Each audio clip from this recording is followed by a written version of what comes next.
Olá, professor Thiago Martins mais uma vez aqui na área, voltando, né? Fiquei um tempo sem gravar, mas foi por um bom motivo. Você não está vendo, mas eu estou cheio de equipamentos novos aqui, uma estrutura melhor para gravar ainda mais vídeos e com mais qualidade para você. E no vídeo de hoje, com um certo delay, mas chegou, eu vou comentar as questões de direito ambiental do 34º exame de ordem. Mas antes, claro, deixa teu like, deixa teu joinha, te inscreve aqui no canal se você não está inscrito, se você não está inscrita. Ativa o sininho para você ficar ciente sempre quando tiver vídeo novo aqui no canal.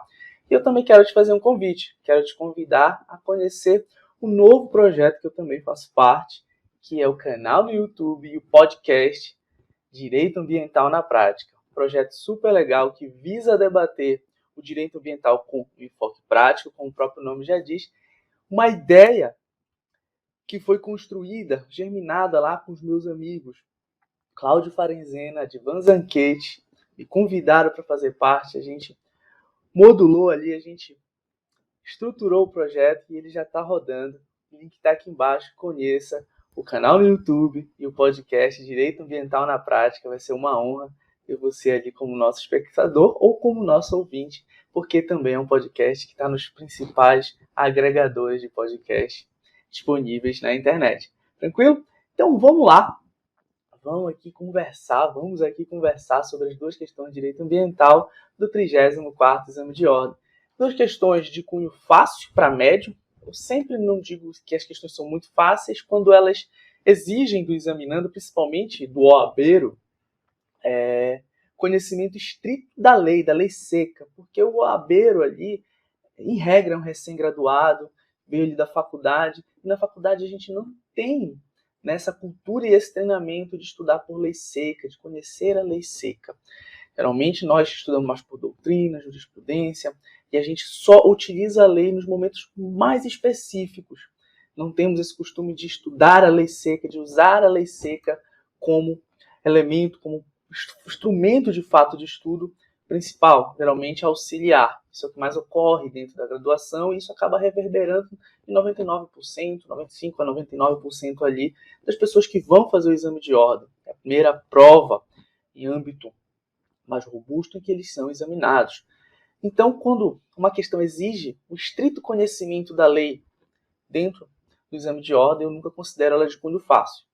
Tá? Mas, em âmbito geral, sim, eram questões fáceis, bastava você observar o que a Lei 9.605 dizia e o que a Constituição dizia ali na outra questão, como a gente vai analisar agora. Tá?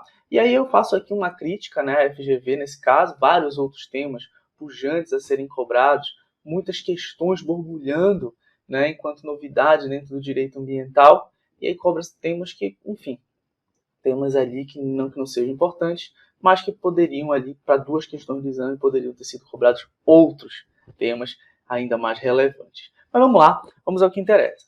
Tá? Essa aqui é a primeira questão, tá, de direito ambiental do 34º exame de ordem. Vamos ler aqui o comando, vai dizer para a gente, olha só. Após regular, só mudar essa cor aqui, gente. Daqui essa corzinha. Não está legal essa cor. Agora sim, vamos lá. Após regular trâmite de ação penal, João foi condenado criminalmente por ter enviado para o exterior grande quantidade de peles e couro de jacaré em bruto sem autorização da autoridade ambiental competente. A gente vai ver que isso aqui está exatamente lá, isso aqui se enquadra exatamente num tipo penal da Lei 9.605 de 98, que é a Lei de Crimes e Infrações Administrativas Ambientais. Na sentença condenatória, o juízo substituiu a pena privativa de liberdade de reclusão de 2 anos por pena restritiva de direitos de prestação pecuniária consistente no pagamento em dinheiro a determinada entidade pública no valor de 400 salários mínimos, tá? Nem tudo aqui está certo, eu já adianto, mas a gente já foca nossos olhares ao artigo 7º e ao artigo 12 da mesma Lei 9.605 de 98, mas isso tudo aqui está estipulado nesse materialzinho que eu fiz para você, que você pode baixar aqui embaixo, tá? O link está aqui embaixo, tá? Os fundamentos da questão. Especificamente no que tange ao valor da prestação pecuniária do advogado, o João deve recorrer da sentença alegando que, de acordo com a legislação de regência, tal montante, Ou seja, a questão já afirmou que o João vai recorrer, que ele tem que recorrer. E que o montante está errado. Tá? Então, sim, o ato dele se encaixa em um verbo, tá? Que é tipificado ali, que é um tipo penal da Lei 9.605 de 98, que é o artigo 30.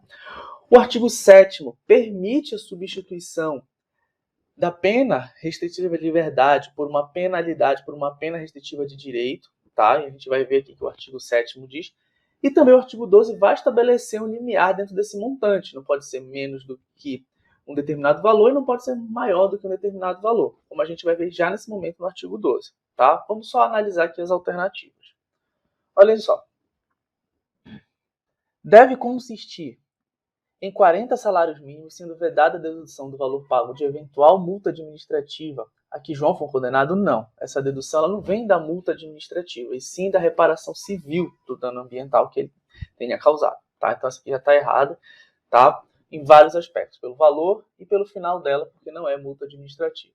Deve estar limitada a 40 salários mínimos, sendo certo que o valor pago será abatido do montante de eventual multa penal a que João for condenado, tá? Eu nem concordo com o termo, com a existência do termo multa penal. Inclusive, ontem eu conversava com meu amigo Cláudio Farenzena na gravação do podcast, de um podcast para o direito ambiental na prática, do qual eu reitero o convite para você, o link está aqui embaixo, no qual ele explicava que não existe multa penal, né?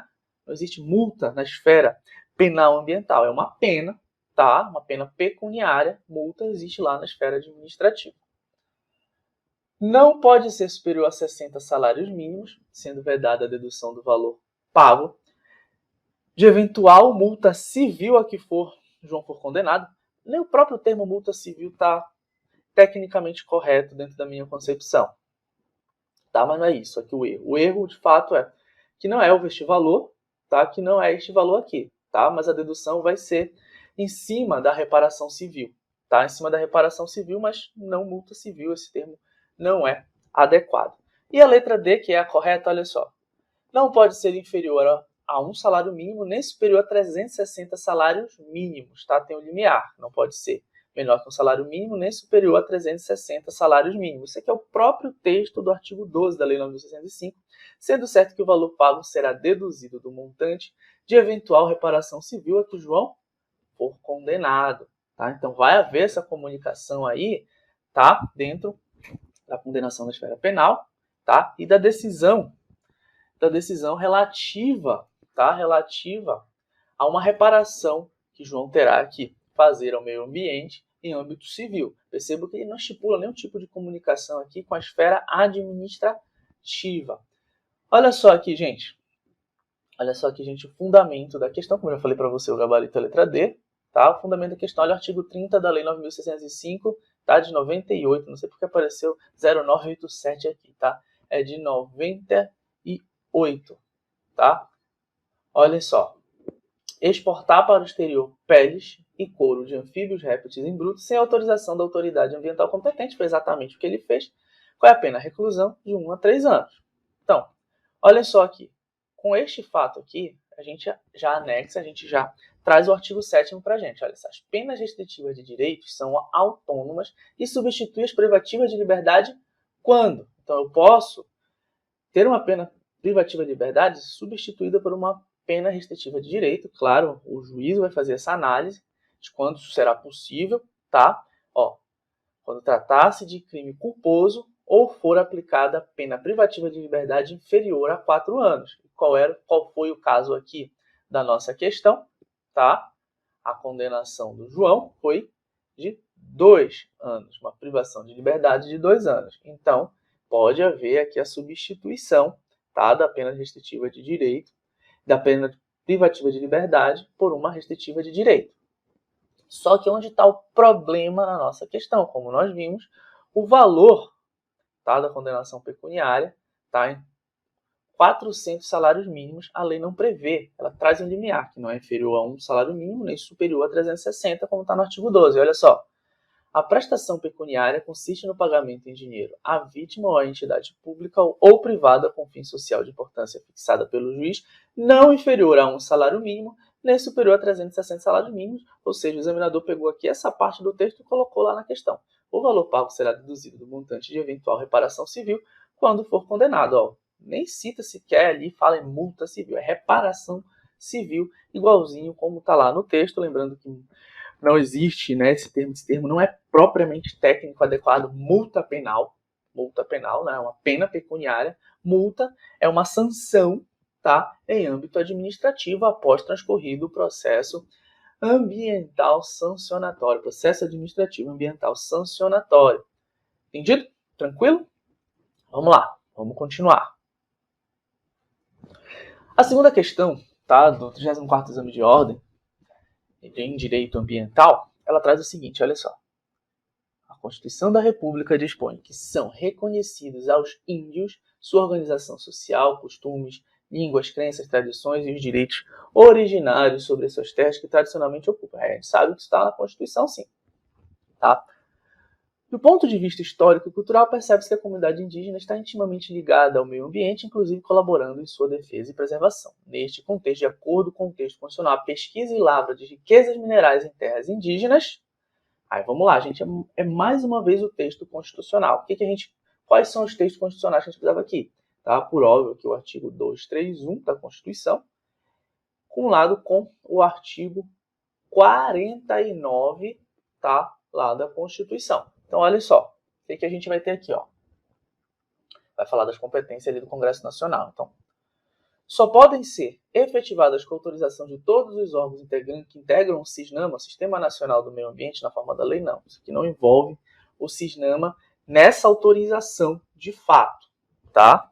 Vai haver ali, passar por devido processo de licenciamento, tudo bem, mas não é de fato ali os órgãos do CISNAMA que dizem sim ou não para essa possibilidade, tá? Eu já adianto que a correta é a B, mas bora para C aqui, tá? Por ver que ela está errada. Não podem ser efetivadas em qualquer hipótese desde que são terras inalienáveis e indisponíveis e devem ser exploradas no limite das atividades de subsistência para os índios. Não é bem isso, porque há essa possibilidade de exploração, sim, inclusive lavra de riquezas minerais em terras indígenas, sim, tá? D. Não podem ser efetivadas em qualquer hipótese diante da expressa vedação constitucional para não descaracterizar a área de relevante interesse social. Não, isso aqui não tem qualquer fundamento dentro deste aspecto. A B é a correta, olha só. Só podem ser efetivadas com autorização do Congresso Nacional, artigo 49 da Constituição, ouvidas as comunidades afetadas, ficando assegurada a participação nos resultados da lavra na forma da lei, artigo 231 da Constituição. Olhem só aqui. Tá? Não falei, o gabarito é a B. Tá? Especificamente ali o 49.16 da Constituição, vai dizer, olha, a competência é da competência exclusiva do Congresso Nacional autorizar em terras indígenas a exploração e o aproveitamento de recursos hídricos e a pesquisa e lavra de riquezas minerais, tal qual está lá no comando da questão. Artigo 231 da Constituição, tal, não botei aqui, mas é a CRFB de 1988, da Constituição da República Federativa de 1988, esqueci de colocar aqui, tá, depois do 231, mas é o texto constitucional. São reconhecidos aos índios sua organização social, costumes, crenças, tradições e direitos originários sobre terras que tradicionalmente ocupam, competindo à União demarcá-las e proteger e fazer respeitar todos os seus bens. Percebo que boa parte do comando da questão foi retirado aqui do caput do artigo 231. Aí olha só o parágrafo 3º. O aproveitamento dos recursos hídricos, incluídos os potenciais energéticos, a pesquisa e a lavra das riquezas minerais em terras indígenas só podem ser efetivados com autorização do Congresso Nacional, ouvidas as comunidades afetadas, ficando-lhes assegurada a participação nos resultados da lavra na forma da lei. Então, meus queridos e minhas queridas, este foi o nosso vídeo comentando as questões de direito ambiental do 34º exame de ordem. Espero que possa lhe ajudar aí na sua preparação já para o 35º, para o 36º. E lembrando que aqui o nosso canal também passamos a produzir conteúdo de uma forma intensa, né? Já temos aí mais de 20 horas aí de um curso completo também de ética profissional aí para você que se prepara para a OAB. Inclusive, o próximo vídeo que eu vou gravar, também com um certo delay, mas como eu falei, fiz uma troca de equipamentos aqui, né, e para melhor gravar vídeos aí para vocês, vou gravar aqui um vídeo também corrigindo ali, resolvendo as questões de ética profissional do 34º exame de ordem. Tranquilo? Então, não te esquece aqui, deixa teu like, deixa teu joinha, compartilha esse vídeo com que ele possa gerar valor, ativa o sininho para você ficar ciente sempre quando tiver vídeo novo. Inscreve no canal se você ainda não está inscrito, se você não está inscrita. Este e-book aqui com essas questões, só você clicar no link aqui embaixo que você pode ter acesso ali gratuito.